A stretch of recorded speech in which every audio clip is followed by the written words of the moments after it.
शिल्पे, मी तुला काहीतरी विचारते. अगं गप्प का तू? दे ना माझ्या प्रश्नाचं उत्तर. हे जिवंत आहेत हे तुला माहित होतं? हो हो, मला माहिती होतं. माहित होतं म्हणजे? तरी ही गोष्ट तू माझ्यापासून लपवलीस? हे जिवंत असताना तू माझ्याशी अशी वागलीस? अगं हिम्मत कशी काय होते तुझी? हा,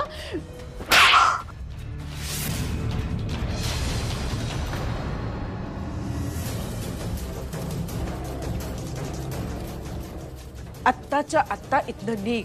निघ म्हणते ना. शिल्पी, मी तुला काहीतरी विचारते. माझ्या प्रश्नाचं उत्तर दे अगं.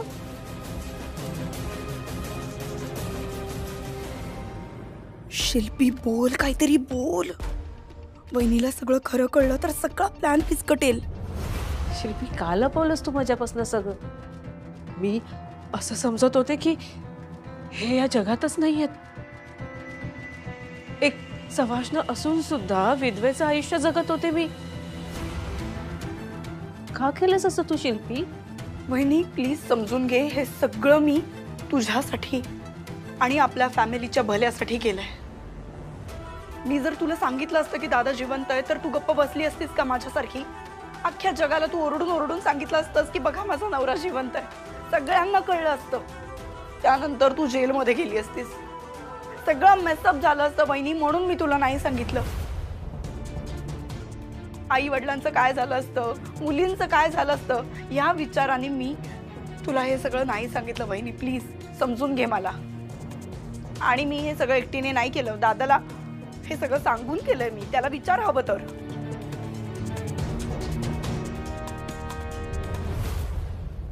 शिल्पीला एकटीला का जाऊ दिलं तू?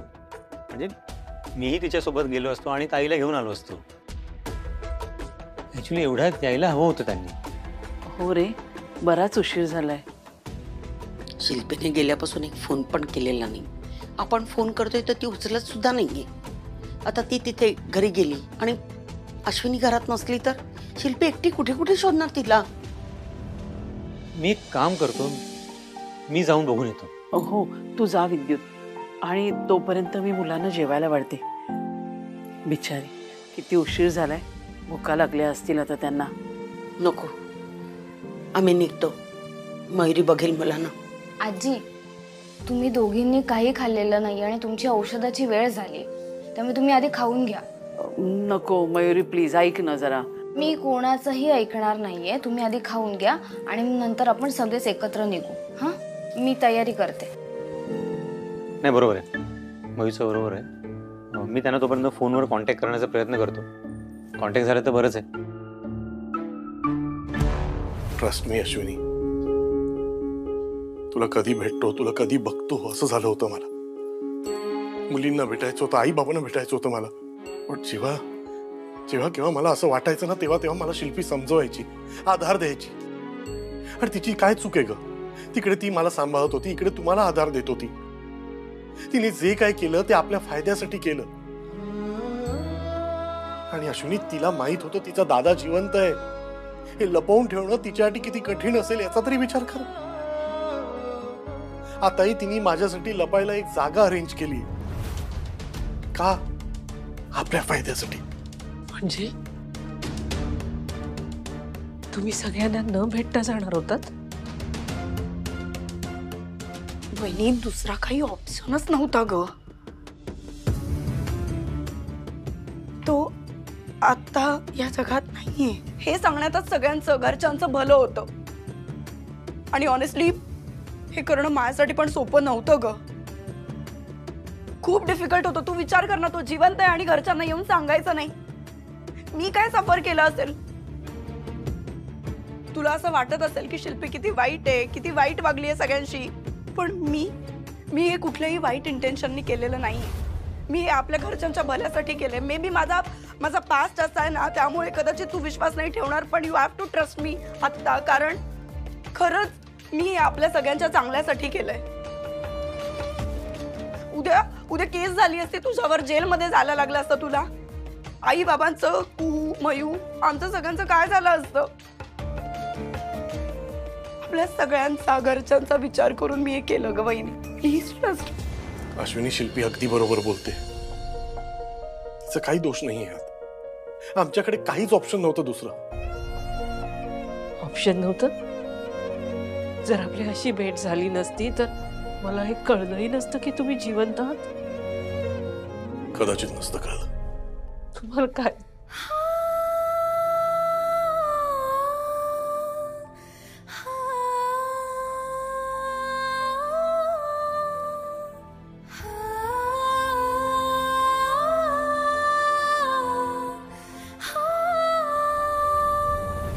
खरं तर अश्विनीला एकटं घरी सोडायलाच नको होतं. यांनी तिला थांबायची परवानगी दिली आणि सगळा घोळ झाला. खरं तर मुळात आम्हीच इथे यायला नको होतं. तुमचं बोलावणं आलं आणि आम्ही घरीच पडलो. त्याच्यामुळे सगळा घोळ झाला. आजी असं का बोलतेस ग? माई आजीने आपल्याला चेंज मिळावा म्हणून इथे बोलवलं ना. तिला थोडी माहित होतं असं काही होणार आहे. तू नको जास्त विचार करून, कारण आपल्याला तिथे गेल्याशिवाय कळणार नाहीये तिथे काय झालंय ते.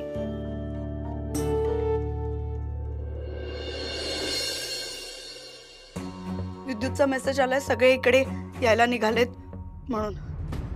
आत्ता? हो आता. थांब तू दादा, है ना? भेट सगळ्यांना. नाही म्हणजे जसं आता वहिनीला भेटलास तिला आनंद झाला तसं आईला पण भेटणार आहे, तिलाही खूप आनंद होईल. नाही नको. सगळ्यांना भेटलो तर निघणं मुश्किल होईल माझं. मला जावं लागेल. अश्विनी, मी येतो. अहो असं काय करताय? निदान मुलीला तरी भेटून जा ना तुम्ही. शिल्पी बोलते ते बरोबर आहे. माझ्यामुळे सगळ्या फॅमिलीला त्रास होईल. कुठेही बातमी लीक झाली ना की मी जिवंत आहे तर खूप मोठा प्रॉब्लेम होईल. त्या केकीला पैसे द्यायचे, त्या इन्शुरन्स वाल्यांना पैसे द्यायचे. एकदा का पैशांची सोय झाली अश्विनी की मी परत येईन नक्की. लांब जाण्याचं दुःख काय असतं ना हे मी अनुभवलंय आणि आता परत नाही. मला तुम्ही समजून घ्या ना. मला सगळ्यांना ओरडून सांगायचे की तुम्ही जिवंत आहात म्हणून. का कळत नाहीये तुम्हाला? अश्विनी, नक्की सांगू आपण, ओरडून ओरडून सांगू, पण आता नाही. एकदा प्रॉब्लेम सॉल्व्ह होऊ दे. थोडे दिवसांचा प्रश्न आहे अश्विनी. प्लीज कर सोस. शिल्पी, सगळ्यांची काळजी घे. हो दादा. आणि अश्विनीला एकटं पडू देऊ नकोस. हे बघ अश्विनी, मला तुला कुठल्याही संकटात टाकायचं नाही. हो, निदान मला सांगा तरी तुम्ही कुठे जाणार आहात? आता ते गाडी तर सुटली. जोपर्यंत नवीन सोय होत नाही तोपर्यंत मी ऑफिसमध्येच लपतो. दुसरा पर्याय नाही माझ्याकडे.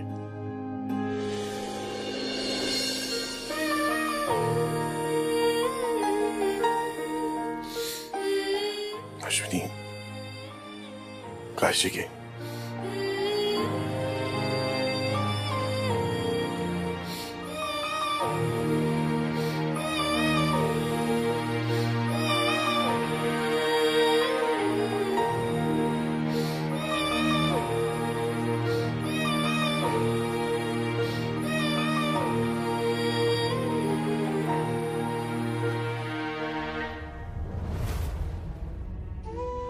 तुम्ही जिवंत आहात हेच माझ्यासाठी सगळं काही.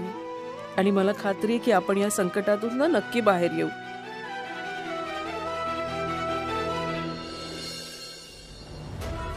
Oh my God. नवरा जिवंत असून सुद्धा तुला विधवेचं आयुष्य जगावं लागणार आहे वहिनी. आणि मी हे कधीच बदलू देणार नाही, कारण मी तुम्हाला कधीच एकत्र येऊ देणार नाही.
काय झालं कुहू? तिकडे काय तिकडे? काही नाही. चल वर जाऊया. हं?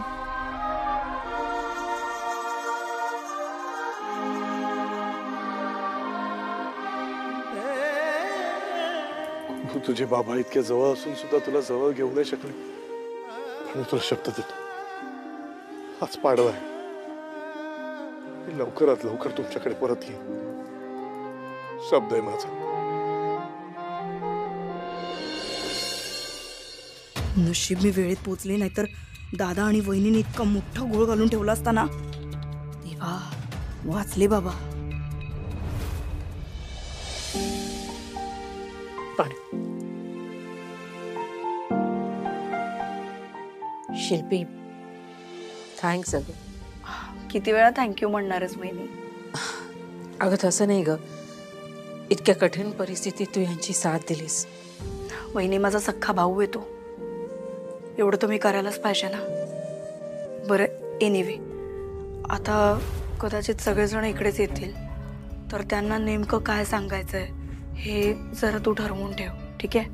हो, मी चेंज पण करून घेते लगेच. हां,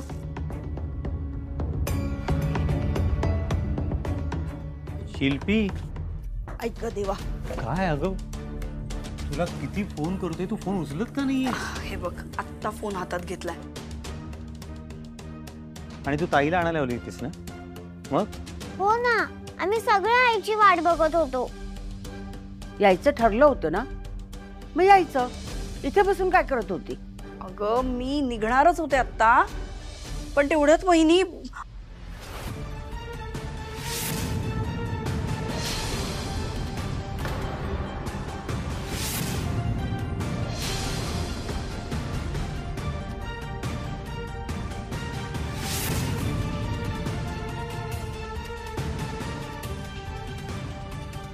का अश्विनी, हा काय प्रकार आहे?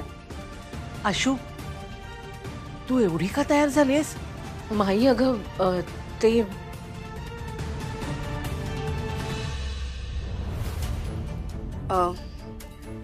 ते पाडवा आहे ना आज. पाडवा आहे म्हणून ती रेडी झाली आहे. पाडवा आहे तर हिने कावड्या सजायचं? अगं असं काय करतेस? दादा असता तर ती पाडव्याला अशीच रेडी झाली असती ना, म्हणून ती अशी रेडी झाली आहे. आई, ती मिस करतीये दादाला. झालं, तिचं परत सुरू झालं.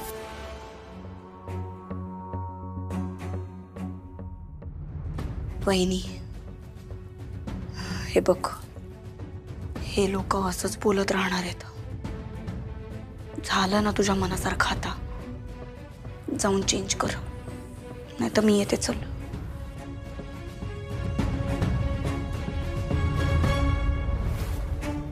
बघितलं, आता हे पुन्हा सहन करण्याची माझ्यात ताकद नाहीये. सगळं उज्ज्वला ताई, तुम्ही नका काळजी करू. मी बोलते ना आशुशी, मी समजावी ना तिला.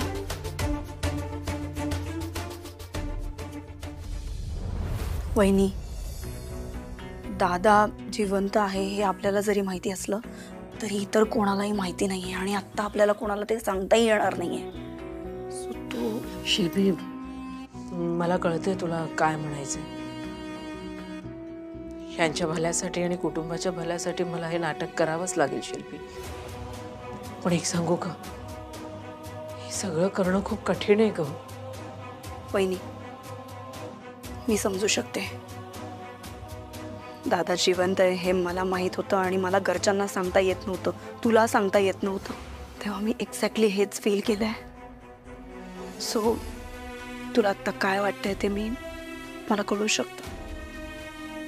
बरं एनिवे, आपण काय बोलत बसलोय, तू जा चेंज कर. शिल्पी ऐक ना, मग अशी हे तसंही घाईघाईत गेले आणि मला काही सुचलंच नाही. ते आता एकटे असतील ना ग, त्यांना काही गोष्टी नेऊन द्यायचे. मी आत्ता आणि लगेच देऊन येते. हां नाही अगं, नाही, तुला नाही जाता येणार असं. आई बघितलीस ना कशी चिडचिड करतीये. हे बघ, मी तिला आत्ता कंट्रोल केलं, परत परत असं नाही कंट्रोल करता येणार मला. तू एक काम कर, तुला जे काही द्यायचंय तू माझ्याकडे दे, मी त्याला देते. हां ठीक आहे, तू आवर, आता आई परत चिडचिड करेल. हो. वहिनी, इथून पुढे मला हेच तर करायचं आहे. तुझ्या समोर वागताना तुझी बाजू घेणार मी आणि आई समोर वागताना तिची बाजू घेणार. आता हळूहळू तुझी सगळी माणसं माझ्या बाजूने वळवून तुला कशी एकटी पाडते ते बघ तू. तू आवर, मी आले. हा.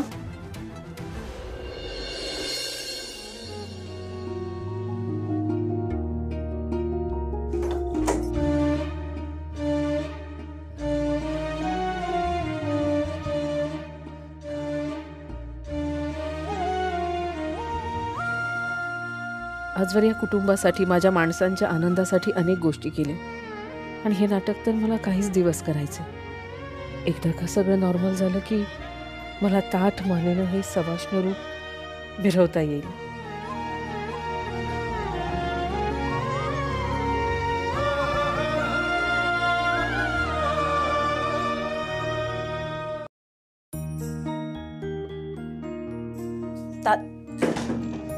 शिल्पी, दादा, वहिनीने ना हे काहीतरी सामान पाठवलं तुझ्यासाठी, घे. पण काय दिलंय? मला माहिती नाही एक्झॅक्टली काय येतात, पण हे बघ, घरच्यांपासून लपवून लपवून मी कसं तरी हे आणून दिलंय तुला. मी निघते, नाही तर उगाच काहीतरी प्रॉब्लेम होईल. ओके, काळजी घे. हो हो.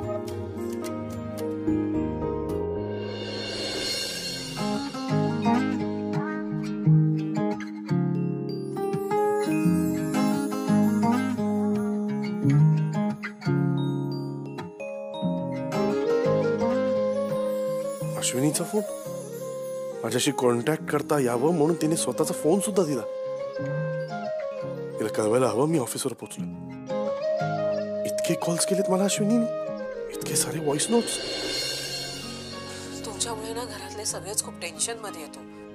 तुम्ही प्लीज माझ्या मेसेजेसना उत्तर द्या. जर तुमचं उत्तर मला नाही मिळालं ना, तर मी नाही बोलणार तुमच्याशी, सांगून ठेवते. अहो, तुमचा फोनच लागत नाहीये. सकाळपासून काहीतरी टीव्हीवर विचित्र बातम्या ऐकायला मिळत आहेत. घरातले सगळे टेन्शन मध्ये आणि माझ्या मनात केवढे वाईट साईड विचार येत आहेत माहितीये. हे बघा, ही व्हॉइस नोट मिळाल्यावर ना तुम्ही फोन करा लगेच.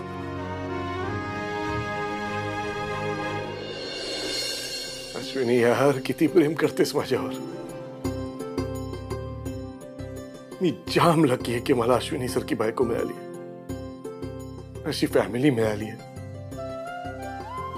एका मिनिटात सगळं पॅक करून पाठवलं. जे जे मला हवं होतं, माझ्या मनात होतं, सगळं पाठवलं. खरंच बाप्पा, तुझे आभार कसे मानू तेच कळत नाही मला. सगळ्यांनी सांगितलं, पण तिच्या मनात होतं की नाही, मी जिवंत आहे. माझ्या मनातल्या सगळ्या गोष्टी तिच्यापर्यंत पोहोचत होत्या. देवा, थँक्यू. गणू, खरंच मला माफ कर. म्हणजे तू मला सारखं सांगण्याचा प्रयत्न करत होता की हे जिवंत आहे, जिवंत आहे, पण मलाच कळलं नाही. आणि यापुढे मी कोणत्याही प्रकारचा गैरसमज नाही करणार. खरंच, प्रॉमिस.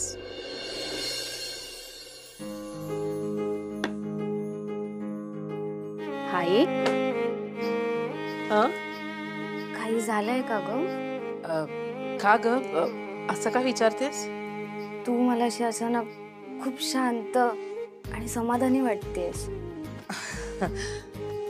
अगं मग चांगलंच आहे की. ऑफकोर्स चांगलंय, पण म्हणजे सडन चेंज झालाय, म्हणजे असं काहीतरी घडलं असेल ना. नाही अगं, काहीच घडलं नाहीये. म्हणजे काय माहित नाही, पण मला ना असं आतून खूप असं वाटतं की सगळं नीट होणार आहे. खूप पॉझिटिव्ह वाटतंय, मी सगळं छान होणार आहे. मला खूप चांगलं वाटतंय की तुला पॉझिटिव्ह वाटतंय आणि तुला समाधान वाटतंय. पण आई, मला एकच सांगायचं आहे की तू मगाशी जशी थोडी विचित्र वागलीस ना, तशी नको ना वागूस प्लीज. आई, मी बाबांना गमवलंय ग ऑलरेडी. मला तुला गमवायचं नाहीये. मला ना माझी आई पूर्वीसारखी जी मला सपोर्ट करायची, माझी सपोर्ट सिस्टीम होती, तशी हवी आहे. वेडी आहेस का ग? तसं काही विचार करू नकोस आणि तसं काहीही होणार नाहीये, कळलं? चल अंथरुणं घालायची आहेत मला.